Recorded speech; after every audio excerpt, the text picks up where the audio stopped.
Maisha, I never noticed she was a man. I never knew.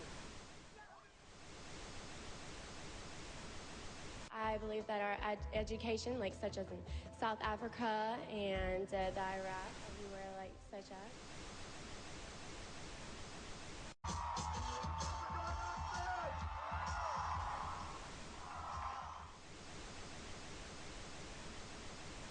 Platform 8 for the 2228 Southern service to Eastbourne via Lewis.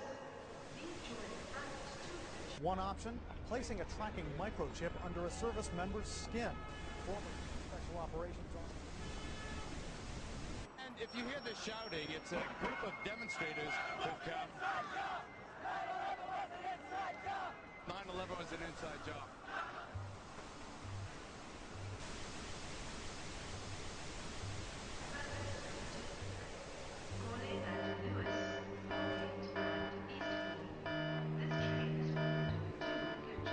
It's no longer a theory. What I'm about to say is fact. The secret organizations of the world power elite are no longer secret. They have planned and are now leading us into a one-world communist government. Well, there have been extraordinary scenes in Berlin tonight as thousands of people gathered to hear Barack Obama deliver key foreign policy speech on his current European tour. The Democratic presidential hopeful laid out his vision for America's place in a new world order, in a new world order, in a new world order. It's not a new idea. President Bush talked about it back in 1991. It is a big idea, a new world order. President Bush said, and it's a phrase that I often use myself, that we needed a new world order. There's a need for a new world order. I call upon all states to join ranks in order to found the new world order of the 21st century. We have before us the opportunity to forge for ourselves and for future generations a new world order. When we are successful, and we will be, we have a real chance at this new world order. And people talked then, in 1990, of a new world order. And the question for us is how we meet and master all these challenges to ensure that Britain enhances its competitiveness in the process and realizes what I believe is our destiny of success in this new world order.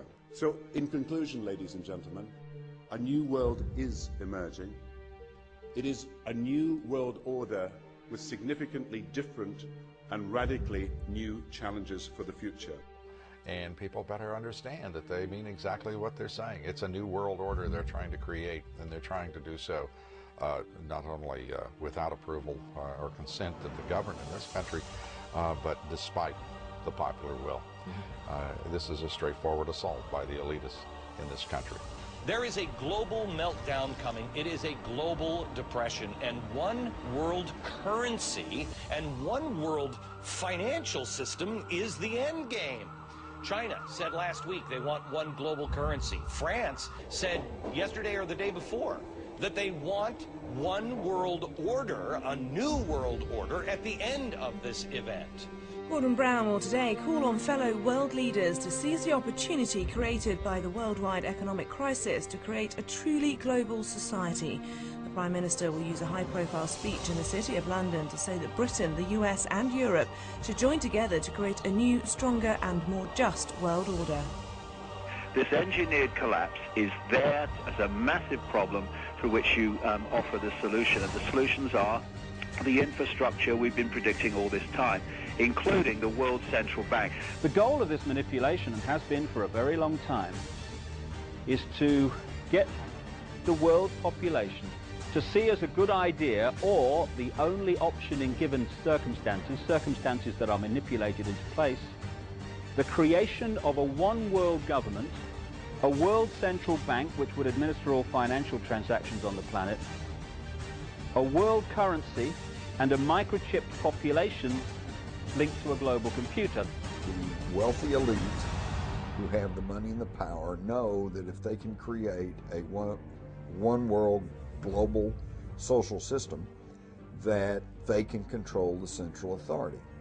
In other words, world control, world domination, one of the oldest desires in the history of the world. There's a very, very clear-cut and easily identifiable system in place that puts all of these elements from media control to government control to energy control together into one apparatus working together effectively towards its final goal, which is, you know, global control. Because of the compartmentalized pyramids that they've constructed within all these institutions of government and finance and corporations, the vast majority of people who are daily making contributions to push the world in this towards this Orwellian global state have no idea that they're doing that because they don't know how their contributions fit in with everyone else's. Only the few at the top do.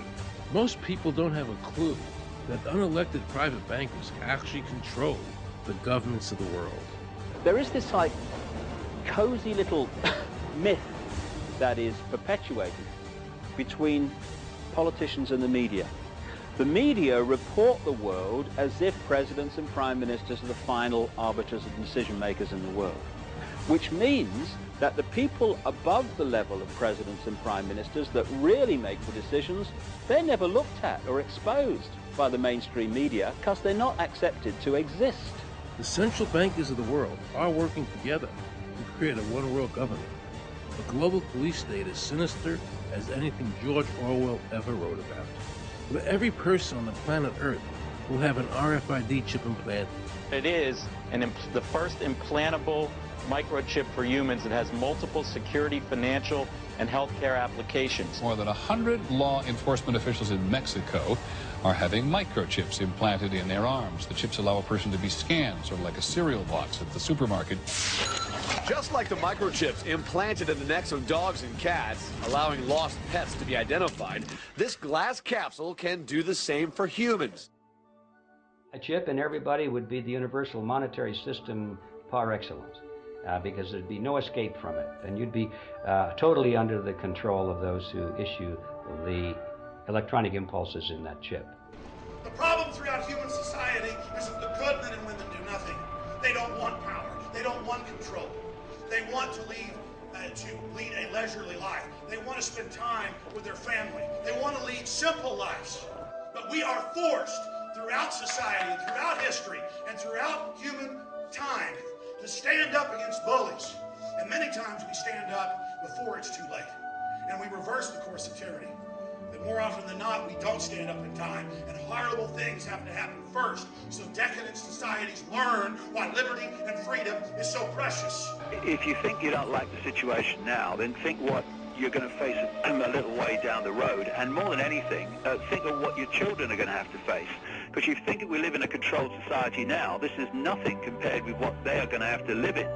So in terms of parents who are listening to this information, I would say this: go and look your children in the eyes and tell them that you can't be bothered, or you're too frightened to do anything about it. You're too frightened to get involved, in being another conduit for getting this information further and further expanded into the public mind, that you're too frightened to get together with others to stop cooperating with this system and to not be intimidated into coming into line, which is a bit like coming into line in a concentration camp and thinking it'll be okay.